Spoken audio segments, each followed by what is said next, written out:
Lucky ने वाकई बहुत सालों के बाद ऐसा खाना खाया था।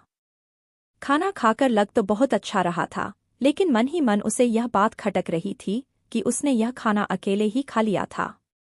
वो चाहता था कि इस लजीज खाने का जायका उसके दोस्तों की जुबान पर भी घुलना चाहिए। इसलिए उसने रुस्तम से खाना बंधवाने की बात कही थी, लेकिन रुस्तम इस दुविधा में पड़ गया था कि उसके मालिक की डिमांड को कैसे पूरा करे।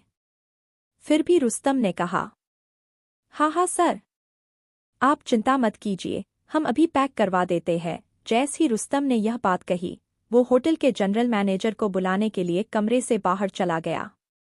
उसने मैनेजर को फ़ोन मिलाया और उससे जल्दी से जल्दी सारा सामान इकट्ठा करने के लिए कहा गया। मैनेजर ने तुरंत सामान मंगवाया और रसोई में अपने खानसामों से बाकी का काम छुड़वाकर उन्हें इस काम में लगा दिया। लगभग आधे घंटे के अंदर ही सारा खाना बनकर तैयार हो गया था और मैनेजर वो सारा खाना लेकर रूम नंबर 888 में आ गया था। वहां के हर अटेंडेंट के हाथ में एक नीले और सफ़ेद रंग का डिब्बा था। मैनेजर ने कमरे के अंदर आते ही कहा, रुस्तम सर, खाना तैयार है। रुस्तम ने उसे इशारा किया और अटेंडेंट ने सारा खाना मेज पर लगा दिया। रुस्तम ने एक एक डब्बे का ढक्कन खुलवाया और उसे देखा और उसकी खुशबू भी ली। फिर उसने खाना लकी को दिखाया और बोला, सर आप देख लीजिए, सब कुछ ठीक है ना? अगर आपको और किसी चीज़ की ज़रूरत हो तो मुझे बताइए, हम अभी रेडी करवा देते हैं। लकी ने अपनी आंखों से उन डब्बों को देखा। उसमें ढेर सारा खाना था। उसके तो सिर्फ 3 ही दोस्त थे, लेकिन खाने को देखकर ऐसा लग रहा था कि इसमें आराम से 15 लोग निपट सकते थे। लकी ने रुस्तम की ओर देखा और बोला, यह बहुत सारा है रुस्तम जी। मेरे तो सिर्फ 3 ही दोस्त हैं। मुझे सिर्फ एक ही बॉक्स दे दीजिए। अगर मैं इतना सब अपने साथ ले जाऊंगा तो वेस्ट हो जाएगा। अगर आप चाहें और यह रिटर्न हो सके तो रिटर्न कर दीजिए, और अगर रिटर्न ना हो तो इसे बाकी लोगों में ही बंटवा दीजिए। लकी ने मुस्कुराते हुए ही और अपने लिए एक डिब्बे का ढक्कन लगा लिया। मैनेजर ने डिब्बे के साथ में एक बॉटल वाइन की भी रखवा दी थी। जैसे ही लकी उस डब्बे को उठाकर निकलने लगा तो रुस्तम उसके हाथ से डब्बे लेने के लिए आगे आया और बोला, अरे सर, आप इसे क्यों उठा रहे हैं? लाइए, मैं इसे उठाकर रखवा देता हूँ। लकी ने काफ़ी कोशिश की कि वो डब्बा अपने ही हाथ में रखे, लेकिन रुस्तम डांगी माना ही नहीं और उसने आखिरकार लकी के हाथ से वो डब्बा ले लिया और उसके पीछे पीछे चलने लगा। उसके समूह के बाकी लोग भी लकी के साथ उसके पीछे ही चल रहे थे। ठीक है रुस्तम जी, लंच के लिए थैंक यू। आप लोगों से मिलकर अच्छा लगा। आप प्लीज़ तकलीफ मत लीजिए, मैं यहाँ से अपने लिए टैक्सी ले लूँगा। लकी ने सभी लोगों को देखा और रुस्तम से कहा। जैसे ही लकी का यह कहना हुआ था कि इतने में रागिनी भीड़ से निकलकर बाहर आई और उसने लकी से कहा, सर आप टैक्सी मत लीजिए, मेरी कार यहीं खड़ी है, मैं आपको छोड़ दूंगी। रागिनी की आंखों में चमक थी। वो लकी के ऊपर से नजर ही नहीं हटा पा रही थी। लकी देख पा रहा था कि खाना खाते हुए भी रागिनी बार बार लकी की ओर देख रही थी। अब जैसे ही रागिनी ने लकी को अपने साथ चलने का ऑफर दिया तो वो सोच में पड़ गया। उसका मन तो कर रहा था कि वो हाँ कर दे, और यह भी मन कर रहा था कि वो ना कर दे। ना वो इसलिए करना चाह रहा था क्योंकि वो नहीं चाहता था कि कॉलेज में लोग उसे घूर कर देखें। लकी के कॉलेज में किसी के कार से आने की, और वो भी किसी लड़की के साथ, इस चीज की कल्पना कोई भी नहीं कर सकता था। लेकिन उसका हाँ करने के पीछे का सिर्फ एक ही कारण था, रागिनी। वो रागिनी की धूप से मिचमिचाती हुई आंखों को चाहकर भी मना नहीं कर सकता था, और इसलिए उसने कहा, हाँ ठीक है, ऐसा भी कर सकते हैं। जैसे ही लकी ने रागिनी के साथ जाने के लिए हाँ की, रुस्तम और बाकी लोगों की जान में जान आ गई। रागिनी का ऑफर एक्सेप्ट करते ही वो लोग समझ गए थे कि लकी उनकी मेहमान नवाजी से खुश था। रागिनी उसे अपने साथ अपनी कार की ओर ले गई और बाकी लोगों ने भी उसे विदा कर दिया। जैसे ही रागिनी ने देखा कि बाकी के लोग निकल गए हैं, वो लकी की ओर घूमी और बोली, सर आपने मेरे साथ आने के लिए हाँ कर दिया, उसके लिए बहुत बहुत थैंक यू। लकी ने उसकी ओर देखा और मुस्कुरा दिया। इसके बाद रागिनी के दिमाग में ना जाने का क्या शक आया कि उसने फिर से लकी की ओर देखा और बोली, सर आपको मालूम है ना कि लिफ्ट में जिस लड़की के साथ आपकी लड़ाई हुई थी, वो लड़की मैं ही थी। I am really sorry sir, मुझे मालूम नहीं था कि आप। मैंने आपके ऊपर डाउट किया, आपको इतना कुछ कह दिया, इसके लिए आप मुझे माफ कर दीजिए सर प्लीज, रागिनी ने कहा और लकी का हाथ पकड़ लिया। जैसे ही रागिनी ने लकी के हाथ को अपने हाथ में थामा, उसके तन बदन में मानो आग सी लग गई। उसे उम्मीद नहीं थी कि रागिनी इतना जल्दी उससे इस बारे में बात करना शुरू कर देगी। लकी सकपकाया और उसने कहा, अरे यह तुम क्या कर रही हो रागिनी? इसकी कोई जरूरत नहीं है। गलती मेरी भी तो थी।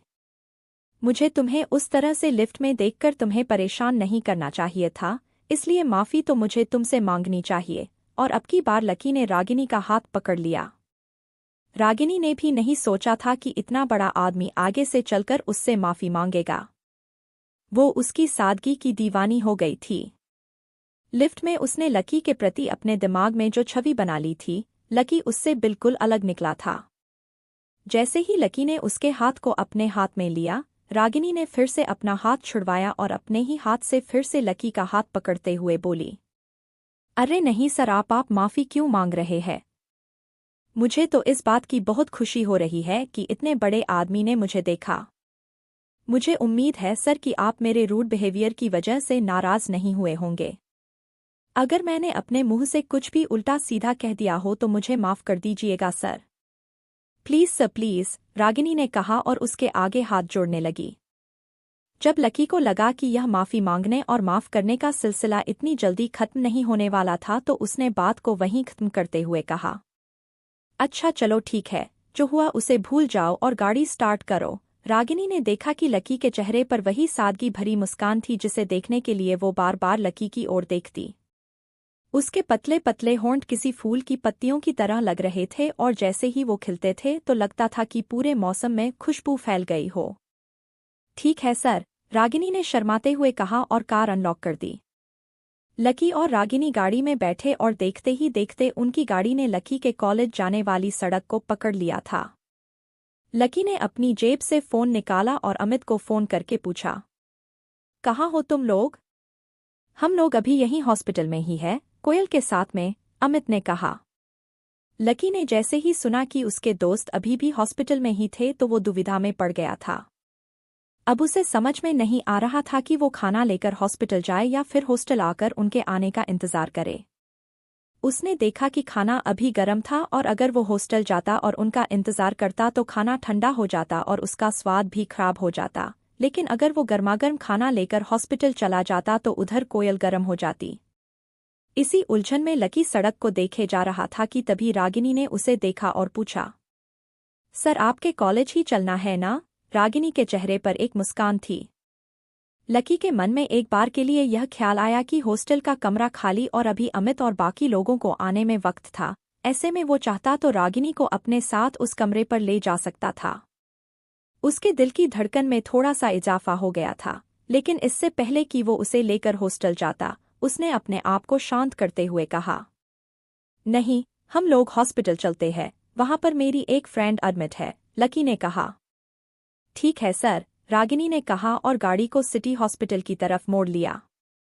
लकी को थोड़ी देर के बाद यह महसूस हुआ कि रागिनी की पूरी गाड़ी में उसके परफ्यूम की महक घुल गई थी।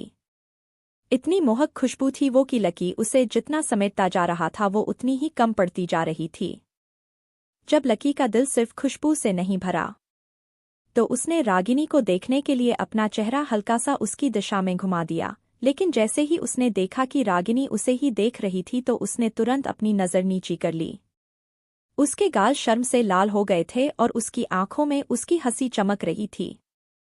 अचानक उसे लगा कि वो फिर से वही हरकत कर रहा था जो वो लिफ्ट में कर रहा था और उसे अपने आप पर ही शर्म आ गई।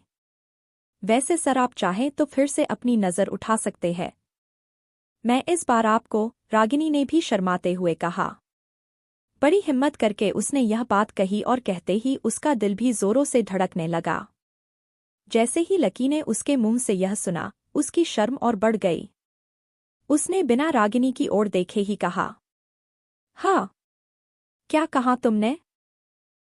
मैंने पहले भी यही कहा था कि अगर सर की नज़र मेरे ऊपर पड़ती है तो यह मेरे लिए एक बहुत बड़ी ब्लेसिंग है, इसलिए आप चाहें तो, रागिनी ने कहा और मुस्कुराते हुए सड़क की ओर देखने लगी। लकी भी मुस्कुराने लगा। उसके पास कहने के लिए कुछ नहीं था। उसके दिल की धड़कन उसकी जुबान से ज्यादा बोल रही थी। लकी ने फिर से रागिनी को झलक भर ही देखा और उसका मन किया कि वो अपनी आंखों को हमेशा हमेशा के लिए रागिनी के ही नाम कर दे। उसके गाल, उसके कान और उसकी उंगलियां, उन सब में कोई जादू सा था। लकी ने अपनी जिंदगी में इतनी खूबसूरत लड़की को इतने पास से कभी नहीं देखा था।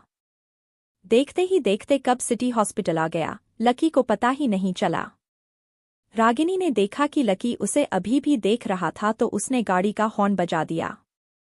जैसे ही लकी का ध्यान टूटा, रागिनी ने सामने की ओर इशारा किया।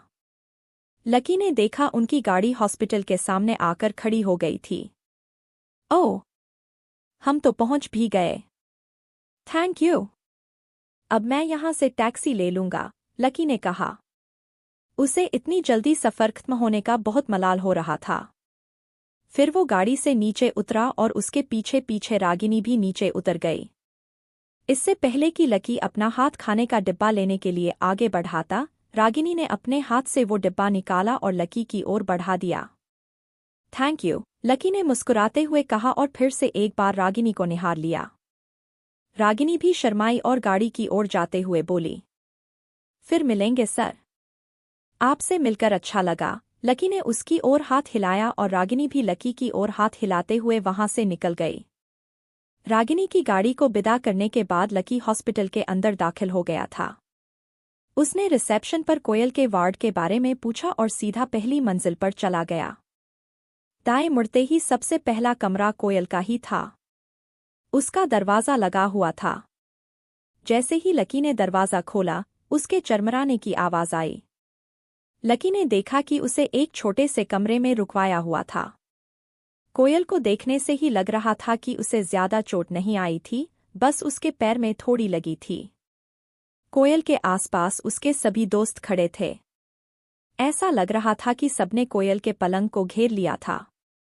लकी ने देखा कि अमित, प्रीतम और गर्वित के अलावा वहां खड़े सभी लोगों ने काफी चकाचक कपड़े पहने हुए थे।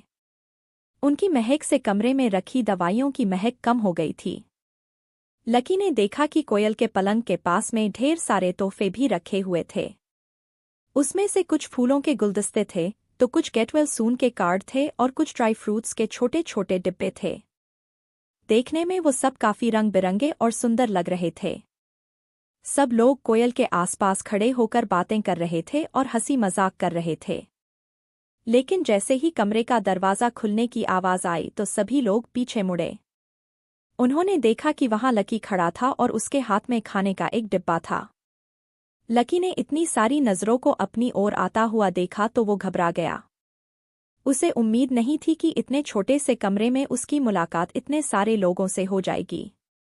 वैसे लकी खुद भी यहाँ पर कोयल से मिलने के लिए नहीं आया था, बल्कि वो तो सिर्फ अमित और उसके दोस्तों को यह खाना देने के लिए आया था। लेकिन अब बाकी सब लोग उसकी ओर देख रहे थे और कोयल भी उसकी ओर देख रही थी तो लकी को जबरदस्ती मुस्कुराना पड़ा और उसने कोयल से पूछा, कोयल तुम ठीक हो? कोयल ने उसकी बात का जवाब नहीं दिया। वो उससे आज फिर नाराज थी। लकी को तो मालूम ही था कि उसे उसकी ऐसी ही शक्ल देखने को मिलने वाली थी, इसलिए उसने उस पर ज्यादा ध्यान नहीं दिया। उधर कोयल ने तो उसकी बातों पर ज्यादा ध्यान नहीं दिया था, लेकिन दिशा लगातार उसके हाथ की ओर देखे जा रही थी। लकी के हाथ में वो नीला डिब्बा देखकर दिशा ने पूछा, यह तुम्हारे हाथ में क्या है? यही तो मैं खाना लेकर आया था, लकी ने कहा। अच्छा, तुम हॉस्पिटल के अंदर बाहर से बना खाना लेकर आए हो। तुम्हें मालूम है ना, मरीज को बाहर का खाना नहीं खिलाते, दिशा ने कहा और लकी की ओर ऐसे देखने लगी जैसे उसने कोई गुनाह कर दिया हो। लकी फंस गया था। उसने कहा नहीं था कि वो यह खाना कोयल के लिए नहीं बल्कि अमित और उसके बाकी के दोस्तों के लिए लाया था। अब वो क्या जवाब देता उसे समझ में नहीं आ रहा था। उसने पसीना पोंछने के लिए जेब में हाथ डाला, लेकिन उसे पता चला कि रुमाल उसकी जेब में था ही नहीं।